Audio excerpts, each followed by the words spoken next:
Oh, just do your best. It don't matter. Okay, this is Chuck Henley, my grandpa. We're doing an interview for him on world history during World War II. And we're just going to ask you a few questions, and you just go Okay. ahead and answer it as thorough as you want. Okay.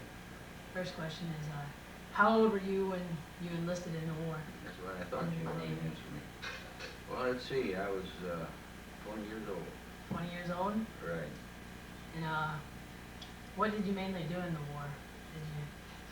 Well, in the service when I was in there, I was aboard a ship.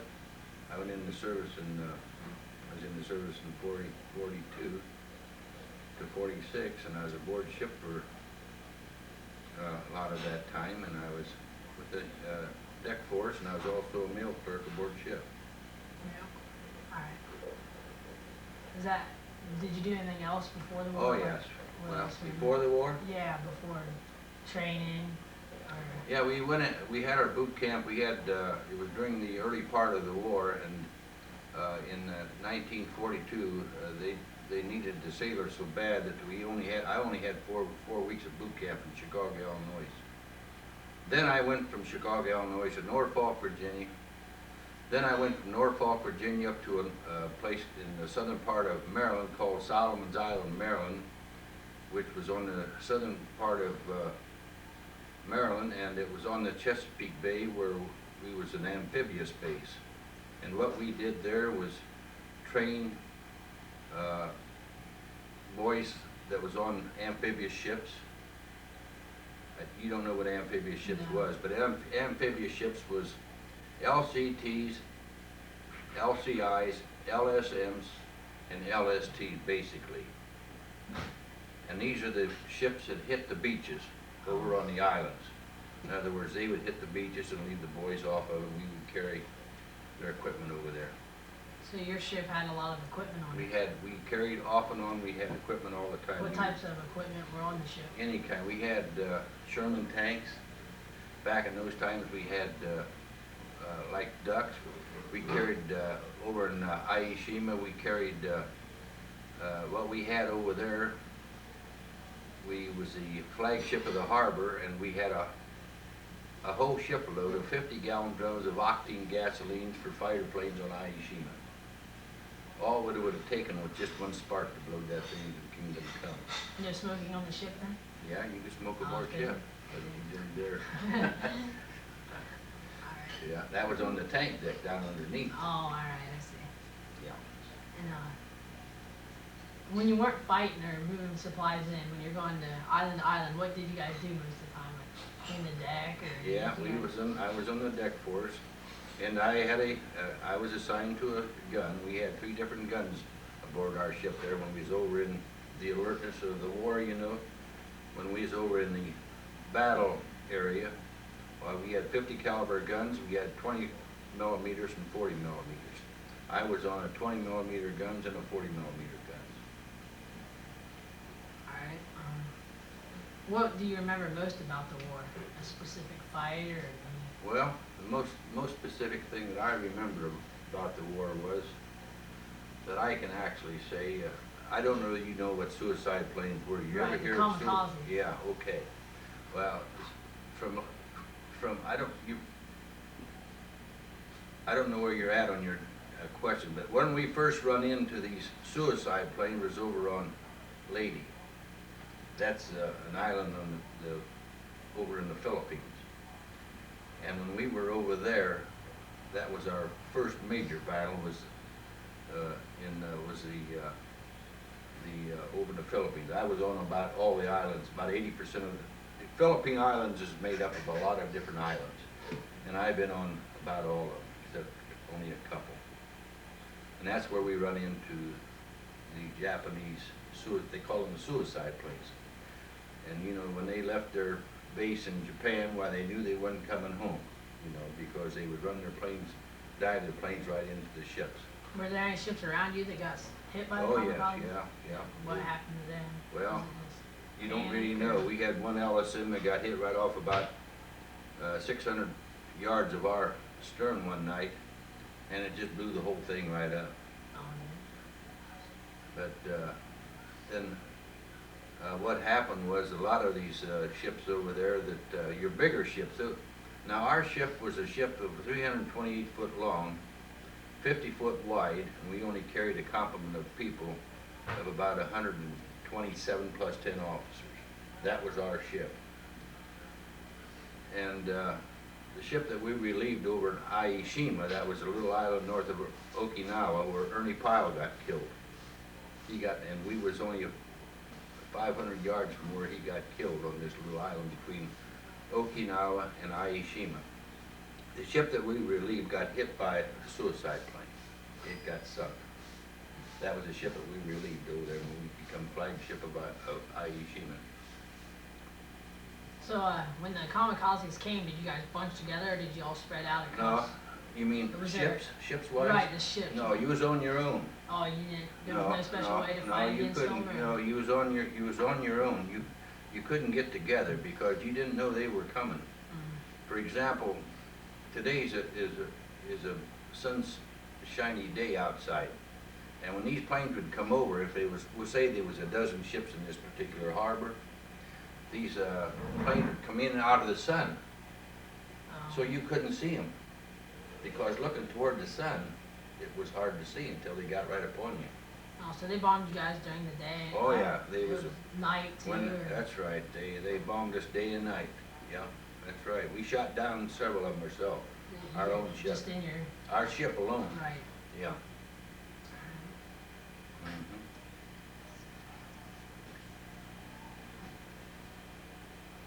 When the Japanese surrendered, what was... Do you remember that? Yes, I remember all about that. When the Japanese surrendered, I've got the dates and all that information here someplace, but we was again at the northern tip of Okinawa. And getting back to where I was at, my brother Lawrence was one of the first ones drafted out of Knox County, and he was 28 years old when he went into the service, and he was in the Air Force over 5.5 years. And I knew that when he went overseas, I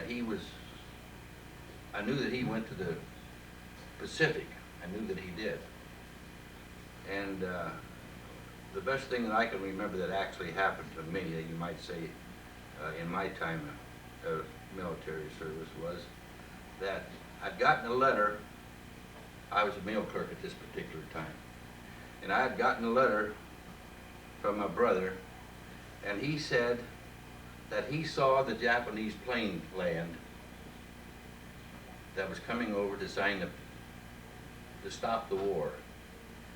Not actually to do the signing of the peace, but to come over to help in the war. This is the first thing that happened.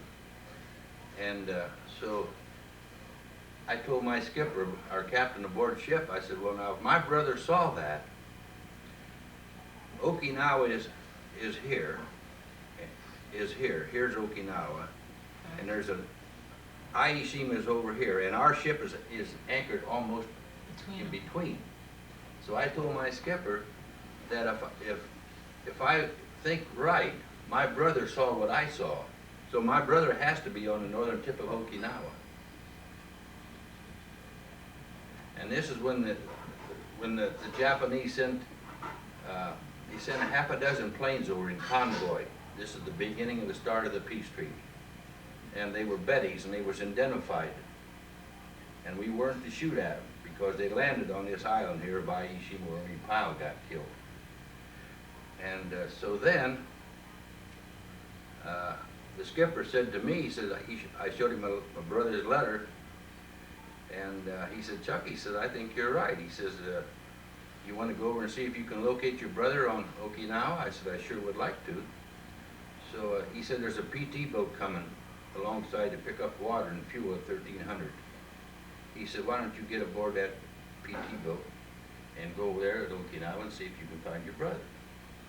So I did that. So the PT boat came alongside of our ship, and I got aboard the PT boat, went over to Okinawa, Yanabaru airstrip over there, and I started hitchhiking north. And I walked and I hitchhiked and I walked. Now, this is 1 o'clock in the about 1:30 in the afternoon, and I walked and hitchhiked, And when I got up there he was in the 336th Service Squadron. And I kept asking guys, I said, is it 336th Service Squadron up north on the Okinawa? And they kept, yeah. He said, just keep following the sign. So I just kept walking and hitchhiking. So I got clear up there. And when I got to where my brother was at, it was dark.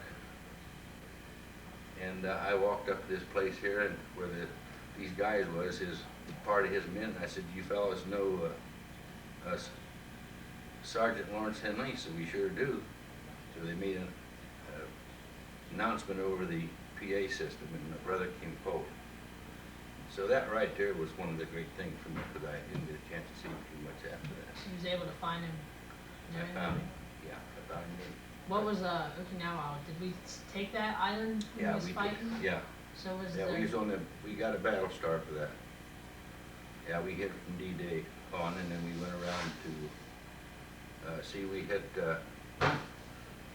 we hit the Philippines. When we took the Philippines back, we had to hit about 7 islands over there in order to take them back. I was on Mindanao, Mindoro, Leyte, Samar, and Luzon.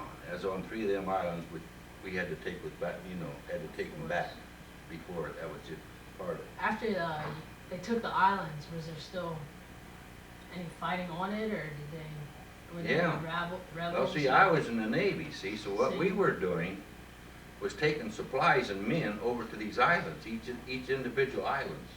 And they took, the engineers and the infantry, they're the ones who took the island. We only took the supplies, the equipment, and men over to these islands, Right. We was in the Navy, so we actually, although over on our very first battle that we had was it was in the Palau group, and the name of the island was Angar. Now, we did get ashore over there, and we seen dead Japanese. That was one place we did see. But we wasn't actually allowed to get off the ship because we were sailors. Right. You understand? Not trained to fight. Well, no, but our job was on the ship, not on the beach. How long were you out in the Navy, out in the Pacific? How long was I out in the waters, the Yes. Pacific? Well, I was out there about 34 months. Yeah. And all the time you just taking supplies and... Yeah, we were taking supplies, and we had one group, we had the Army engineers was on our ship. We had them on there for we had them on there for better than 3 months. Just before waiting to take them to an island. Waiting to time to invade the island, Did you guys have any planes or anything on your ship? No, we didn't have no planes, but we had 1, 2, 3, 4, 5, we had 6 36-foot Higgins boats. What are they doing? Well, they're 36-foot Higgins boats. It's up on davits, and you could leave them down, and they was boats that would take people to islands. They would hold probably 75 sailors or soldiers, whoever we was going to use them for. When you hit the beach, that's what we used them for. You guys have any other questions you want to ask him? So really, actually, see, I went in the service in 42, and I come out in 46. So I was in practically 4 years. Oh, the whole time in the Pacific? No, I was in the, I wasn't, no, I didn't tell you, but when I went from Chicago to Norfolk, then I told you we went to a little town up on the southern part of Maryland called Solomon's Island. Remember when I said Solomon's Island? Right. What that was a new amphibious base where we trained these trainees on different type of ships like I told you. Mm-hmm. Bill Grell, for example, was on an LC. I saw him there. Skeets Kiner from Perrysville was on an LST. I saw him there. Dick Motes was on an LST. These was guys coming in this new base on it. I was in ship's company on the base at this particular time. In other words, I wasn't on ship. I wasn't assigned to a ship at this particular time, but I was in ship's company. We opened this brand new base up, and so I saw Dick Motes. I saw about 5 guys from Loudonville. They're coming through the